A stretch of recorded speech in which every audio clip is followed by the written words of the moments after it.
Au nom d'Allah, le tout miséricordieux, le très miséricordieux. Ô vous qui avez cru, ne prenez pas pour alliés mon ennemi et le vôtre, leur offrant l'amitié, alors qu'ils ont nié ce qui vous est parvenu de la vérité. Ils expulsent le messager, et vous-même parce que vous croyez en Allah votre Seigneur. Si vous êtes sortis pour lutter dans mon chemin et pour rechercher mon agrément, leur témoignerez-vous secrètement de l'amitié, alors que je connais parfaitement ce que vous cachez et ce que vous divulguez? Et quiconque d'entre vous le fait, s'égare de la droiture du sentier. S'ils vous dominent, ils seront des ennemis pour vous, et étendront en mal leurs mains et leurs langues vers vous, et ils aimeraient que vous deveniez mécréants. Ni vos proches parents, ni vos enfants ne vous seront d'aucune utilité le jour de la résurrection. Allah décidera entre vous, et Allah est clairvoyant sur ce que vous faites.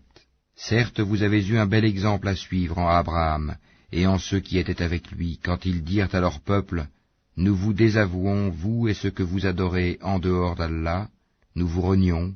Entre vous et nous, l'inimitié et la haine sont à jamais déclarées jusqu'à ce que vous croyiez en Allah seul. » Exception faite de la parole d'Abraham adressée à son père, « J'implorerai certes le pardon d'Allah en ta faveur, bien que je ne puisse rien pour toi auprès d'Allah.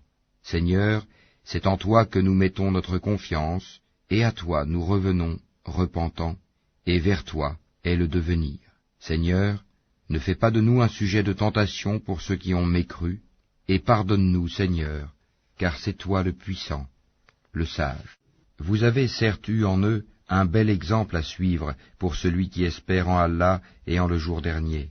Mais quiconque se détourne, alors Allah se suffit à lui-même et est digne de louange.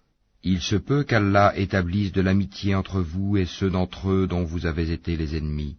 Et Allah est omnipotent, et Allah est pardonneur et très miséricordieux. Allah ne vous défend pas d'être bienfaisant et équitable envers ceux qui ne vous ont pas combattu pour la religion et ne vous ont pas chassé de vos demeures, car Allah aime les équitables. Allah vous défend seulement de prendre pour alliés ceux qui vous ont combattu pour la religion, chassés de vos demeures, et ont aidé à votre expulsion, et ceux qui les prennent pour alliés sont les injustes. Ô vous qui avez cru, quand les croyantes viennent à vous en émigrer, éprouvez-les. Allah connaît mieux leur foi. Si vous constatez qu'elles sont croyantes, ne les renvoyez pas aux mécréants.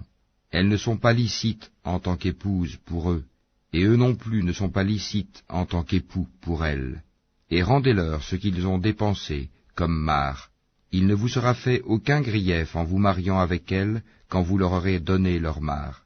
Et ne gardez pas de liens conjugaux avec les mécréantes. Réclamez ce que vous avez dépensé et que les mécréants aussi réclament ce qu'ils ont dépensé.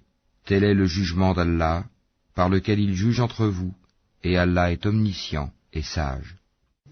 Et si quelqu'une de vos épouses s'échappe vers les mécréants et que vous fassiez des représailles, restituez à ceux dont les épouses sont parties autant que ce qu'ils avaient dépensé. Craignez Allah en qui vous croyez. Ô prophète, quand les croyantes viennent te prêter serment d'allégeance et en jurent qu'elles n'associeront rien à Allah, qu'elles ne voleront pas, qu'elles ne se livreront pas à l'adultère, qu'elles ne tueront pas leurs propres enfants, qu'elles ne commettront aucune infamie, ni avec leurs mains ni avec leurs pieds, et qu'elles ne désobéiront pas en ce qui est convenable, alors reçois leur serment d'allégeance et implore d'Allah le pardon pour elles. Allah est certes pardonneur et très miséricordieux. Ô vous qui avez cru, ne prenez pas pour alliés des gens contre lesquels Allah est courroucé et qui désespèrent de l'au-delà, tout comme les mécréants désespèrent des gens des tombeaux.